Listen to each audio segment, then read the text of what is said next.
Coming up on this episode of Learn from People Who Lived It. I don't know, but you have to ask yourself the question, why do some people make it and some people don't make it? And I really believe it has a lot to do with tenacity. Frank's a singer too. Maybe you guys can give us a tune later. Oh my gosh, no, stop it. The guy hires me, but I don't know how to do half of the stuff he wants me to do. So bullet holes, blood, all that stuff. And I'm thinking to myself, okay, I'll get Bob to come work on the movie with me. That podcast is coming right up. First up, let me tell you about a couple of our resource partners. So almost every week of my life for the last 2 years, somebody will ask me about the retreat that changed my life. And I'm so proud to present Spirit Quest as one of our official resource partners. Founded in 2007, it's the holistic wellness center that changed my life, helped me overcome anxiety, helped me work through conflict, gave me all these tools to manage stress, and they would love to do the same thing for you. To connect to Spirit Quest, click the link on our resources tab at learnfrompeoplewholivedit.com. And when you get on the phone with them, make sure you mention that you heard it on Learn from People Who Lived It. One of our proud resource partners is Eric's House. Here's the deal. Nothing quite prepares us for the heartache of a profound loss. And grief isn't a problem to be fixed, but rather a normal reaction to loss.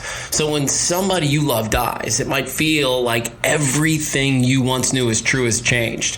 When we experience that loss, especially the ones that are really unexpected, like suicide or addiction, grief is complicated. That's where the community at Eric's House comes in. Link to them on the resources page at learnfrompeoplewholivedit.com. Find Learn from People Who Lived It wherever you get podcasts. Search it using all one word. Learn from People Who Lived It. Welcome to another episode of Learn from People Who Lived It. Hi, I'm Mayo, and I am 50 plus years age. What story are you here to share today?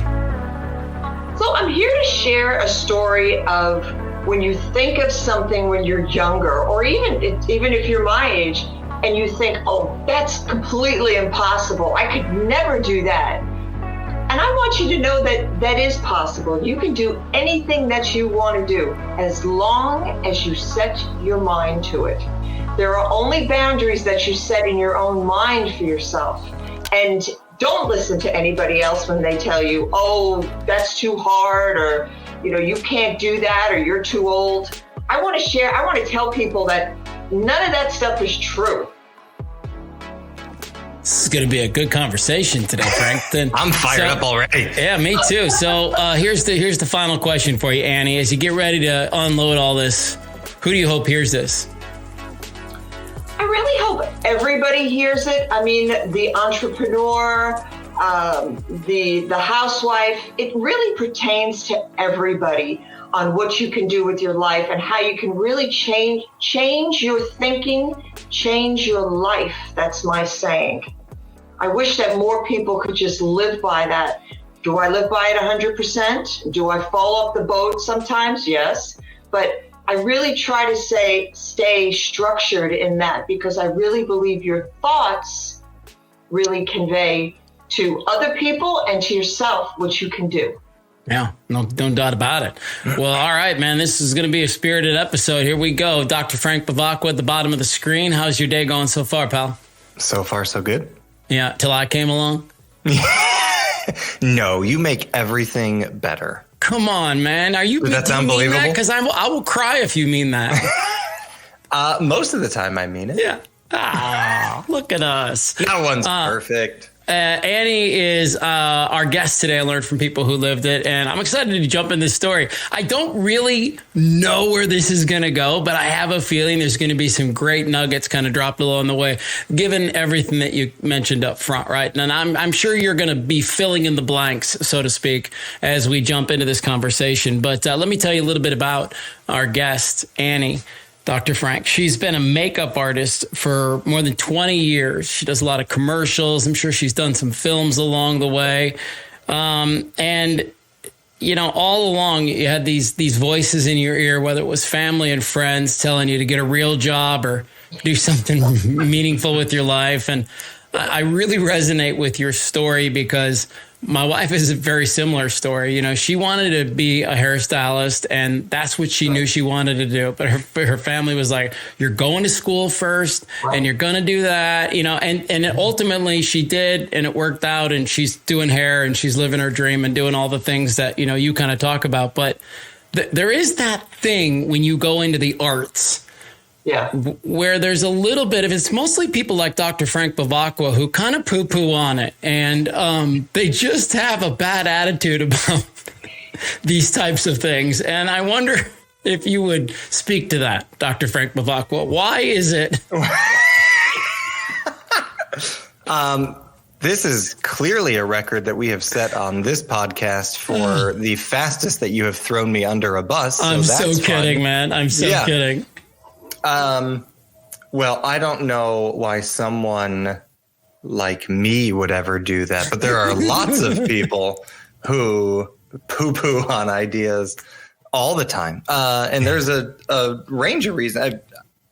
I really do think that somewhere along the way, people think that they're well-intentioned when they're saying, you know, I think so. That's a risky thing, right? Do this other thing. It's safer. I do think that there's some well-intentioned. And then there's folks, I think, who are just kind of jealous, right? They don't want to see you take the risk that maybe they're too scared to take themselves, right? So there's some different reasons why people poo-poo. I love that answer. Thank you very much for clearing that up, because I think he's absolutely right. And that was kind of your experience, right, Annie? You had people going, I don't know about this. Yeah, because what I would do is I started off doing films. So I did films for 20 years, and I always wanted to get in the business. So I finally got in the business, and I started doing films, and they just, you know, started to come one after the other. But there was that time where I didn't have any jobs. So it was like, you know, the money only lasted so long, and then you had to get your next job, but you never knew where your next job was coming from, which isn't that far away from what I do today, but I subsidized it by creating my own makeup line. That's another story. So they would say, you know, get a job, you know, get a real job. And I really didn't want to work for anybody. The beauty of this business is that you control when you're going to work, where you're going to work. And Mathew, when I read about you, I saw that you had a job and you really weren't that happy doing the job. AK, you know, you started the podcast. Right. So, same thing. I mean, I have a 22-year-old son who's extremely talented. He has a band, and everybody in my family says to me, well, how long are you going to let him do this? And I'm like, I'm going to let him do it as long as he wants to do it. Right. You know, I'm not going to stifle his creativity because I know what that's like. That's a shift. That's a shift that's taking place. That's not, you know, this is the old school mentality is the one you're talking about, where you have people going, really? But, you know, this is a very different world that we're growing up in now. And that kind of thing actually does have a little bit more of a chance of success. Now, I would caution people as I say that, like, if you're going to go start a band, don't get me wrong. That's an incredible grind. There's a lot of yourself that you have to give up if you really want to make the dream happen. And you really got to do this fine mix of playing ball with doing it your way. And you know, it's a roller coaster, but for those that arrive at the end, it's pretty cool. How old were you, Annie, when you knew that you wanted to go into this field of working in film and TV commercials and doing people's makeup? Like, when did that start for you?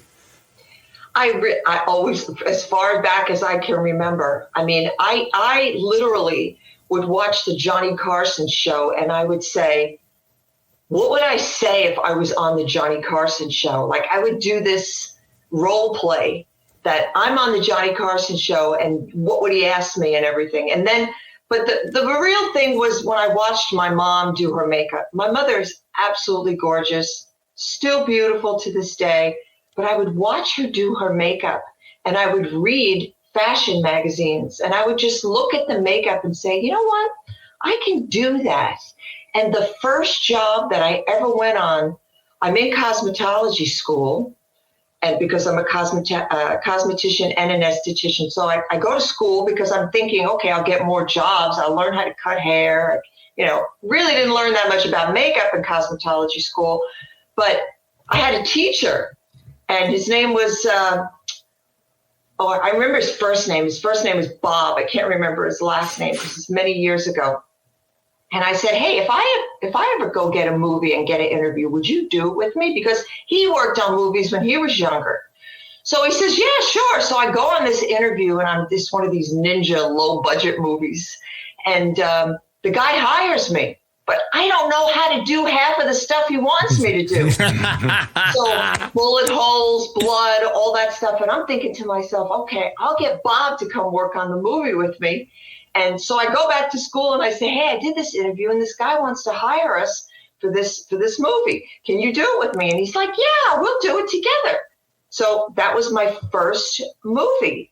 And it just kind of snowballed from that. But I always wanted to be in the entertainment. I'm a singer also, but never really pursued that creativity part of the singing. But I did for the makeup part. Frank's a singer too. Maybe you guys can give us a tune later. Oh my gosh. No, stop it. Come on, Frank. We all have talents, and singing is not one of mine. I want to harp on something she said that's really freaking fantastic. When we're chasing a dream, we can all admit this. When we're chasing a dream, sometimes we get so stuck on the vision of what it's going to end up being that if it doesn't happen that way, it won't happen, right? But what was neat about your story, Annie, was you met somebody, he had some skills that you didn't have, you allowed yourselves to collaborate, and that's the thing that catapulted you into the position that you're in today. And I just thought that, you went quick over that, but that is worth noting for a lot of people. And Dr. Frank, I'll come to you, the psychologist on this podcast, to say that when you have people in your ear telling you it's not going to happen, how can you turn up the volume on the other side that says it is going to happen and I'll do whatever it takes to make it happen? So for me, there's always been kind of an interesting mix, because there is some validity to what kind of the naysayers say along the way, right? And we can actually learn from them. Even the example that you just used about, trying to make it in a band, right? Well, that requires a whole lot of sacrifice, right? So the people who say, it's really hard, very few people make it, that is relevant, right? And so we can take that in and understand from that. What that means is I have to work, harder, faster, longer than other people, right? So I can take that information and I can do something with it. I do think there are some people who are just kind of built to prove people wrong, and that's what gets them excited and out of bed in the morning. The movie Rudy always comes to mind. One of my favorites growing up, still one of my, it's something that I think about a lot whenever I'm in some kind of similar situation, not trying to play college football, but, trying to do something. Trying to save somebody's life. Yeah. Something, just everyday stuff. Yeah. But even if you go back to that movie, even he had, one or two friends along the way who were kind of on his side, who believed in him and who kind of pumped him up. Right. So we can take good information from the naysayers. We can get motivated by people telling us you can't do it. It is really helpful to have one or two people along the way who's kind of on our side, on our team, who also think that, you can be successful. So it is. It's kind of a mix of all those things. I don't think we ever just want to shut something completely out. But yeah, at the end of the day, the first thing that you tell yourself in the morning and the last thing at night has to be yes, I can. And all the other stuff that happens in between, deal with it as it comes. Annie, talk to us about your support team. What were they doing for you in those early days? That was completely what you needed. Oh, in the early days? Yeah. I can't tell you that they were really supportive. Really? I mean, so you just grinded this thing out? I just knew that I wanted to do it. And I went out and I found the people that wanted to hire me. So that might sound weird, because one time I was working on this movie and I'm in a production meeting, and I think it was maybe, I don't know, my third or fourth movie. And the producer that hired me I can't remember what we were talking about, but I do remember his response. And he said, I said something like, well, isn't anybody going to ask me or whatever? I can't remember. But he says, oh, well, you're just another pretty face, he said to me. I'll never forget he said that to me. Now, I don't know why I remember that, but that's what he said to me. And I was like, wow, that's not very nice. But then I realized that really the people that are in the movie and TV commercial business, that's a whole nother world. I mean, and it's going back to what you said about when you asked the doctor about creative people, professional people, not that we're not creative, but we think differently. Our minds think differently.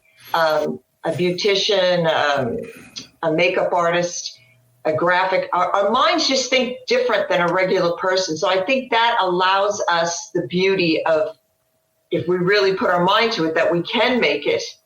But I don't know, but you have to ask yourself the question, why do some people make it and some people don't make it? And I really believe it has a lot to do with tenacity. That gentleman that I just mentioned to you, the producer, I said, well, why did you hire me? And he said, because you called me every day. It was your tenacity. And as you can see, I'm not really a shy person. So I just believe you got to put yourself out there. You got to go after what you want and really have the tenacity and show people, and they'll see that and they'll want to hire you. Yeah. How much? It's like, this is a metaphor for life, isn't it, Dr. Frank? I mean, I'm thinking as she's talking, number one, you're both things. You're brilliant creatively and brilliant the other way. So you got all the skills. God graced you, man. He put his hand on you. You know that, right? Who are you talking to? I'm talking to you, dude. See, I'm not used to the compliments from you, so I figured you were talking to our guest. That made a whole lot more. No, you got all the talents, man. You're good to go. All right. Anyways, as she's talking, I'm like, this is a metaphor for life. This is a metaphor for life, what she's talking about right here. And this could be applied to, we talk a lot about mental health on this podcast, and we talk an awful lot about trauma. And I would argue that quip from that director to you, Annie, like, clearly that still plays in the back of your head. Like, so that leaves those marks that we talk about on this show, all the time. And you just kind of have to keep going. You have to be so tenacious with your movements that you get yourself out of those ruts, because when you get stuck and the self-talk starts and the value starts to crumble, I mean, then it's going to be really tough to chase your dreams or really see anything through. You want to add anything to that, Dr. Frank? I mean, there's two types of people. Here we go. At least two types. When someone says, no, you can't, or any other similarly negative comment, right? There are the people who go, maybe he's right. And the people who go, watch me. Mm-hmm. And I think therein lies the difference. There was I saw it on a TED Talk years ago, talking about kind of one of the key factors in terms of who's successful and who's not, and the personality characteristic that it came down to was grit, determination, tenacious. There's a lot of similar words you can put to that, but essentially, the people who are the most successful typically have the thing in common that they didn't give up at a million points where they could have. Now, unfortunately, there are some people who never give up and still don't reach whatever it is that they wanted to reach. That is true too. So just not giving up is not a guarantee of success, but giving up along the way is a guarantee that you won't be successful. I'm going to clip that up, and that's probably going to be at the very front of this podcast. Well said, sir. Annie, you jumped into a really wild industry, the film industry and the movie industry and TV commercials. Like, that's a whole other animal. And for anybody who's ever touched the entertainment industry, they know exactly what we're talking about. If there was, and I know you're kind of still in it, but is there a lesson that you've picked up along the way about, because a lot of people have the dream you have, Annie. A lot of people would love to do makeup in movies. Like, what a freaking rad job you have, and we totally have to ask you what movies you've done makeup in, but is there a lesson that you've learned that you picked up along the way that would be valuable to somebody getting started? I mean, it just goes back to never give up. And if you really want it, just learn how to go after. See, because in the beginning, you have to go after the jobs. Now, I've been doing it for so long, people are coming to me to do makeup. That doesn't mean I never have to go after a job that comes in. But I guess what I'm saying is my name is known. You know, hey, call Annie. And I'm not the only person that does this in town. There are many other people. But it seems like I've been very successful in that area where people now come to me. And I love that. Yeah, and there was something that I was going to say. Oh, I know. You know what? I think you have to ask yourself, what is the definition of success to you? I mean, what is it? And going back to my son, you know, they say, well, what's the definition of success? My definition for him would be just to have a great life, to do what he loves, and to have enough money to enjoy it, but not super abundance or that he's doing a job that he really doesn't like and he gives up his dream. So I guess you have to ask yourself, what is your definition of success? And if it's all about the money, then yeah, go get a job that they're going to give you a 401k and all that stuff. But if it's not, and you just want to enjoy your life, and before you die, say, boy, I had a great life. And I really lived my life the way I wanted to live it, then that's successful, not all the money you have in the bank. No, that's a great point. And Dr. Frank, let's dissect that just a little bit, because the definition of success, we don't say this enough to people, but it's going to shift. It's going to change over the years. It's going to start off being one thing when you're 16.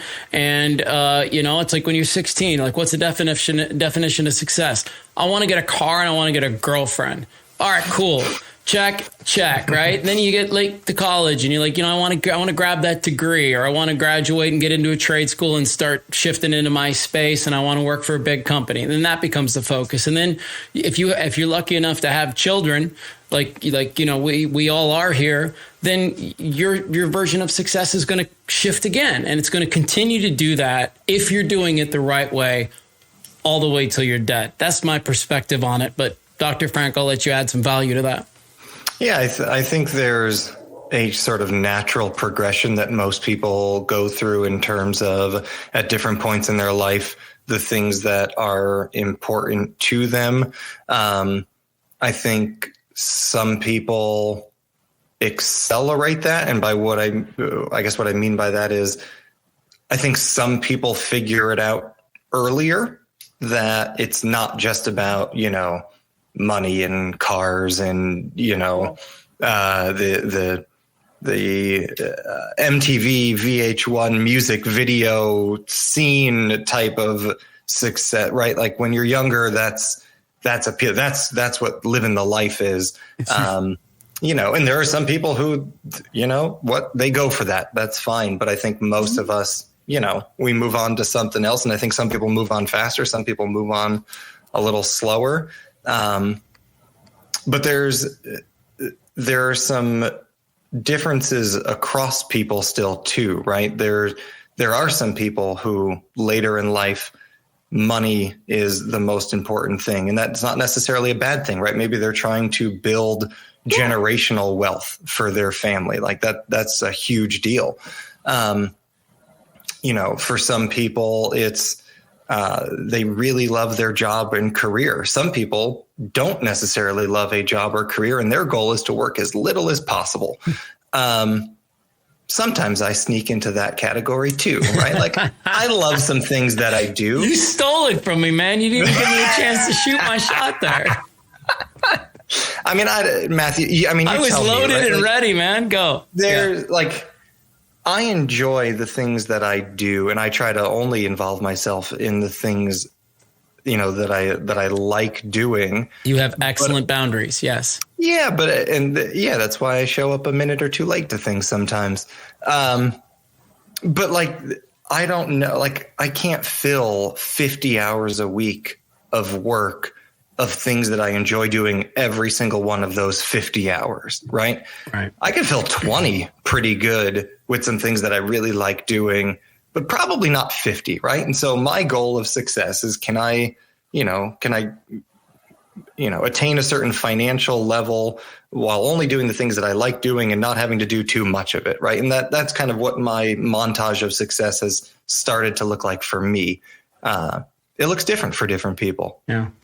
I want to go to our guest, Annie, and ask you a couple of harder questions now. Like throughout your career, everybody knows that entertainment industry is a roller coaster ride. Can you tell us about the first time you hit a low or a big old bump and what that looked like? Ooh, a big old bump. I think it's when you finish one film and you're trying to get on the next one, or you're just trying to get another commercial, and it can sometimes be discouraging because you hear, other people may have gotten the job and maybe you didn't. That's a little discouraging. But a bump, I'm trying to think of. So what do you mean by a bump? Tell me. Well, I guess it would be something like a director saying, you're just another pretty face. I mean, or you work in the entertainment industry and you're working with, and I don't care what anybody says, you're working with people who have suffered some traumatic damage along the way. And I'm somebody who was in the entertainment industry for 27 years. I can speak to this. We're all a little broken that way. And that's why we seek the attention. And I don't think I'm saying anything that anybody doesn't understand. But so you're surrounded by folks who on any given moment, at least was my experience, can be Jekyll and Hyde. And yes. there can be a turn of events and you never holy smokes.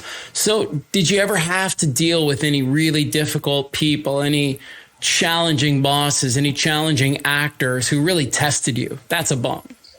Well, that's why I really switched to commercials, because see, when I do a commercial, I'm only on the set for 2 to 3 days. If I don't like the people I'm working with, that's adios amigos. I never have to see them again. Yeah, good plan. So with films, when you're a makeup artist, you are the first person that the actor sees when they come in. So you are kind of like a psychologist for that person. So they went out the night before, they had a fight with their boyfriend, whatever that happened in their life. So you're not just their makeup artist, you're a psychologist with them. So you have so many other hats that you have to wear, including making them look good. So you just learn how to work with people that have huge egos.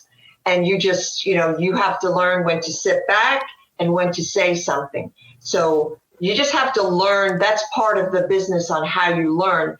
I guess a bump would be, I was working on this movie and I really didn't get along with that because I was second makeup on this movie when I first started. So you have your head of your department, and then there was me, and then we had one other makeup artist. Well, I guess this makeup artist, I was a little sarcastic when I was young. So I guess she really didn't appreciate that. So then the producer calls me into the makeup trailer and he says, I don't think this is really working out. And I'm like, what do you mean? So this is like my second movie. So I'm so excited to be there. Like, and just have the job. So he says, I think we're going to have to let you go. What? So I start crying. Oh. So I start crying, and the producer feels so bad that I'm crying that he tells me, oh, no, wait, you can stay. He says, it's funny because this happened so many years ago. So I ended up staying, and this was like one of the biggest movies that I ever worked on.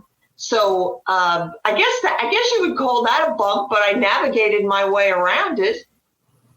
Seems to have worked out in your favor, too. It worked out in my favor.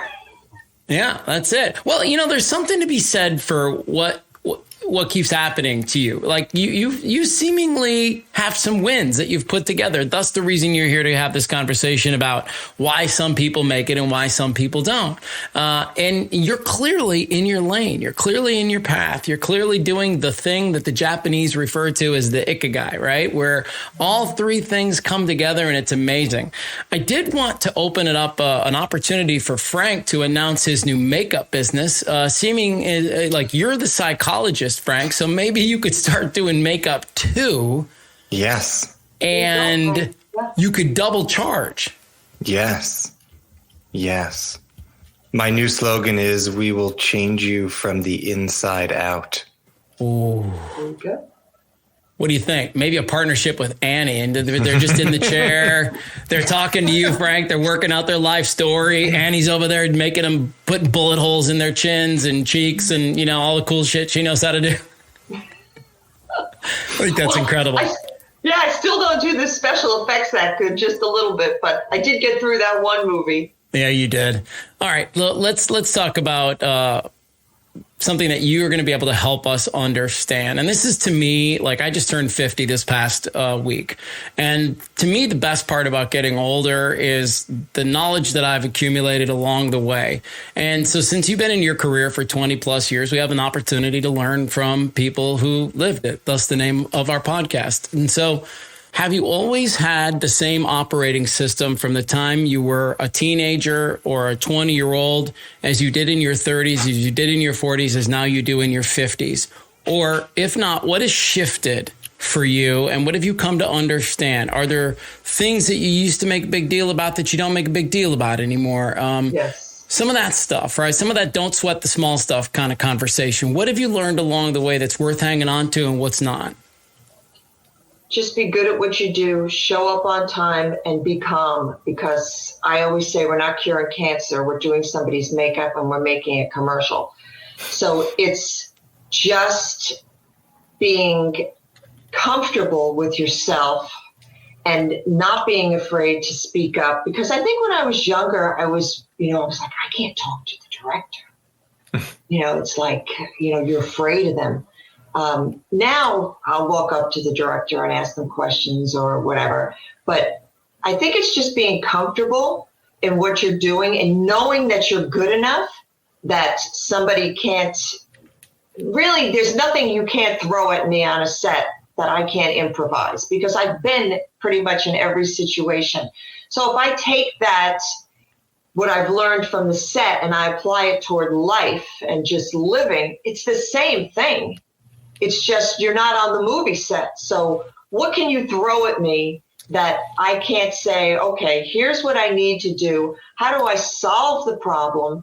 And not be a complainer. I mean, everybody complains, but how do you not be a chronic complainer? Because that doesn't help anything. It goes back to the way you think. Your thoughts are what you become. So if I always think I'm going to fail, if I always think, I'm not going to make enough money or whatever that it may be, that is going to happen to me. So I try to really just keep my thoughts on track and what I'm doing and how being a problem solver. How can we apply what she just said, Dr. Frank Bavacqua, the psychologist on the podcast? How can we apply that to, Jenny and Gilbert, who's the mom of 3 kids and life just gets super hard for her? Or, the dad with 3 young kids and life just is very challenging and tough. And they just feel like they can't adapt anymore. It feels like it's overwhelming. Yeah. And I think I've used this analogy on one of our podcasts so many seasons ago. But I'm going to use it again because it's relevant, and there may have been people who didn't hear it the first time. But yeah, I think back to driver's ed when I was trying to get my license, and one of the phrases that stuck with me from the instructor way back then was, "You steer where you stare," and the warning was like, if you're driving along and let's say someone or something catches your eye on the sidewalk while you're trying to drive straight, if you stare at that person or thing on the sidewalk long enough, you will kind of like unconsciously drift toward the side of the road and you may, end up hitting a curb, whatever.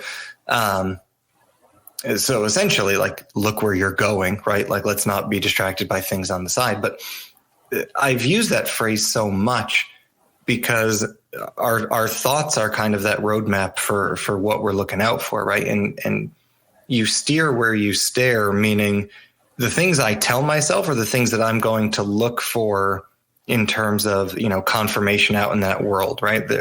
There's a ton of it when it comes to, making money. If I believe things like money is scarce, making money is hard, no one in my family has ever been wealthy, I'll never be wealthy, I'll never get out of this apartment, any of those things, right? If you tell yourself those things, you will constantly look for evidence to support and confirm the thing that you believe.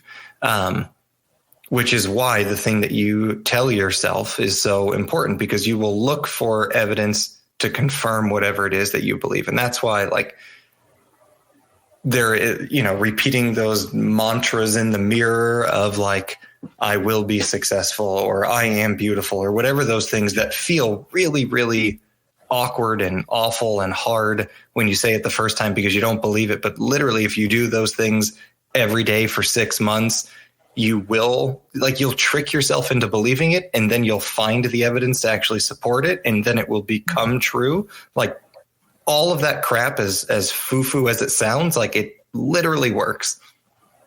What do you want to add to that, Annie? Yeah, I totally agree with what the doctor said. I mean, it's your thoughts, what you become, what you think of. And I used to train with he still trains now, but he moved way north Scottsdale, but I think he's a 10th, or is there possible to be a 12th degree black belt? Is that right? Or might be asking the wrong person. Whatever the highest black belt is, this guy is, and it's the discipline, it's the discipline in your life. And that's what he taught me, and how to be disciplined, and really how to take a quantum leap in your life instead of just taking a small leap. And how do you I don't want to get to the next level. I don't want to just go this far. I want to go this far.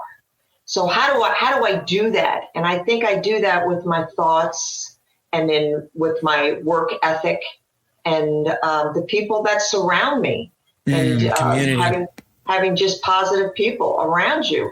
That's 100%. How you'll take that quantum leap.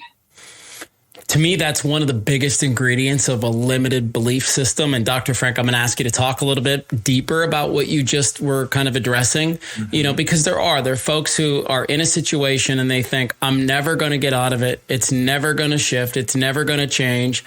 And then so on the outside, we would say, well, that's a pretty limited set of beliefs there, buddy. You can aim higher than I'm never going to get out of this place. Yeah. But most people won't know how to do that. So how do you advise people go about it?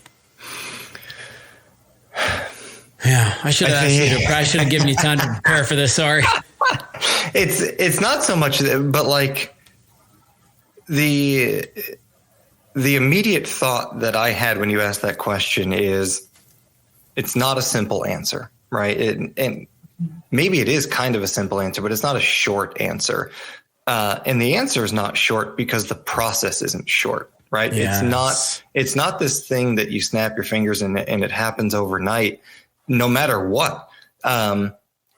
It is this thing that you are going to have to fight up against, whatever that thought is, for potentially months or years, right? And it is never too late, but the longer it has been that you have been thinking a certain way about a thing, the longer it's going to take to undo the way you think about that thing. That's why kids are so impressionable, right? And the things that you teach them early on, they kind of accept, and they're like, oh, okay, because they haven't thought anything else, because they haven't been alive for very long. So you can mold young minds a whole lot more easily, right? That whole old dog, new tricks thing. Like, you can, it just takes longer.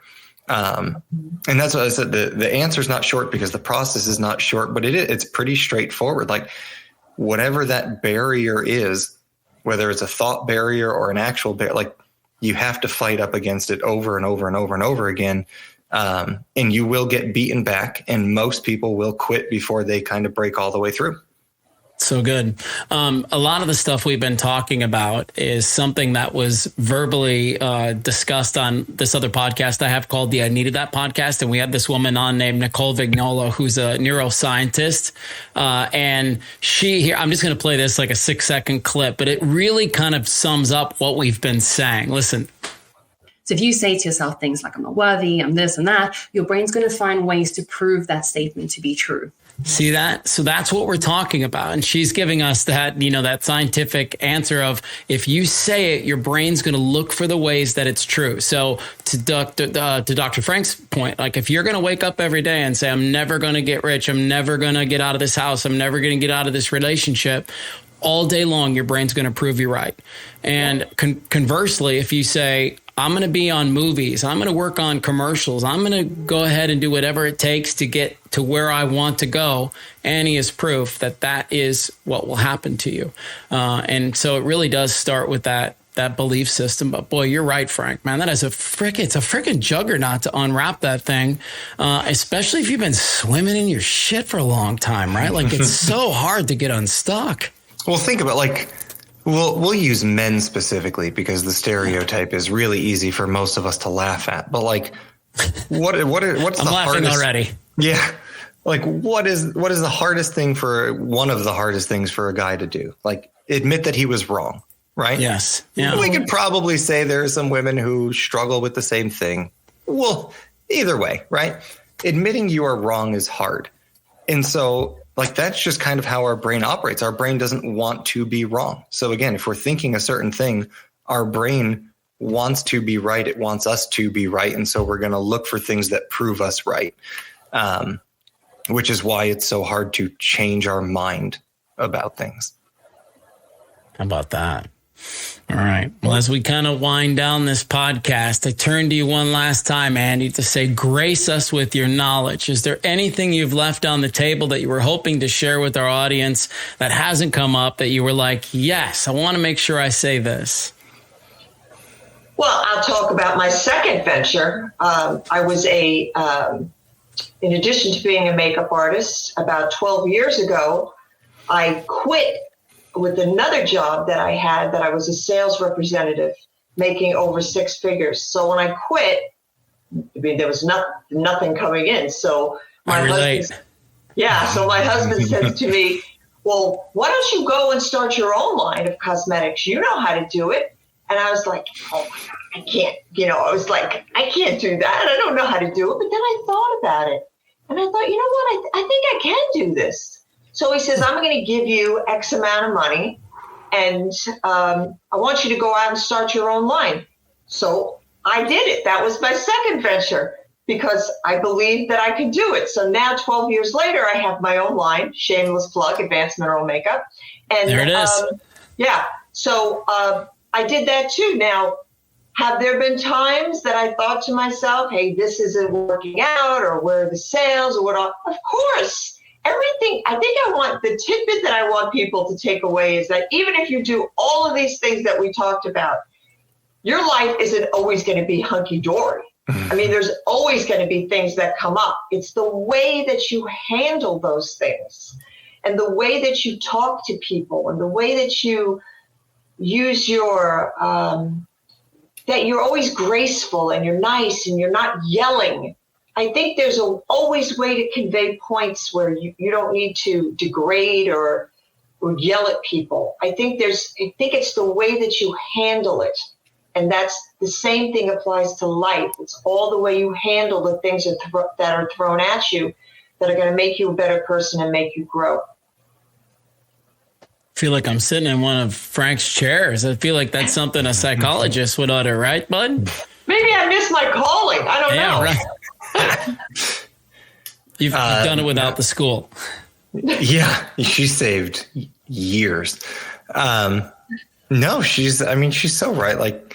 I think one of the things that I mistakenly thought at some point was that like life could be easy. And don't get me wrong, like if you do certain things right, certain things in your life become easier. But the only way to have a truly easy life is to literally do nothing. Because no matter what you do, like it's hard. And I know I'm going to misquote it. I saw it recently. It was a Nick Saban, Alabama football coach, quote. It was something to the effect of like, the determination and work that goes into being successful is hard. Dealing with not being successful, also hard, right? Either way, it's going to be hard, but choose which hard you're willing to deal with. People who want to lose weight, right? Losing weight is hard. Living a life where you are overweight and unhealthy is also hard. Either way, it's going to be hard. Choose the hard that you're willing to, to live with every day. I think years ago I had this mistaken thought that eventually things get easy, and they don't necessarily. If you're doing it right, they never truly get easy because you're still pushing yourself. You're still doing things that are worthwhile. But I think we can get closer and closer to at least being excited about the things that we're doing, and we can kind of embrace the hard thing that we're working toward. Yeah, brilliant. I enjoyed the heck out of this podcast today. I want to thank you both for joining us. Annie, congrats on the makeup line. Congrats on all the continued success that you've had throughout your life. It's awesome and refreshing to get somebody on who's just had a bunch of wins, because a lot of folks we talk to, they've been battling their way back from a couple of big losses. And it's kind of refreshing. I don't know if you felt that way too, Dr. Frank, but it's just kind of refreshing to hear about, it's possible. And she's on the screen to say, you can do it too. Yeah, absolutely. Yeah. Thank you so much, Matthew. Thank you, Doctor. It was a pleasure meeting you both.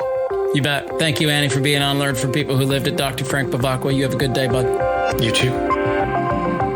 We have 3 goals with Learn from People Who Lived It. 1, to help you feel less alone. 2, encourage you to seek out a coach, a therapist, a church, anyone who can help you get through your journey and find some healing.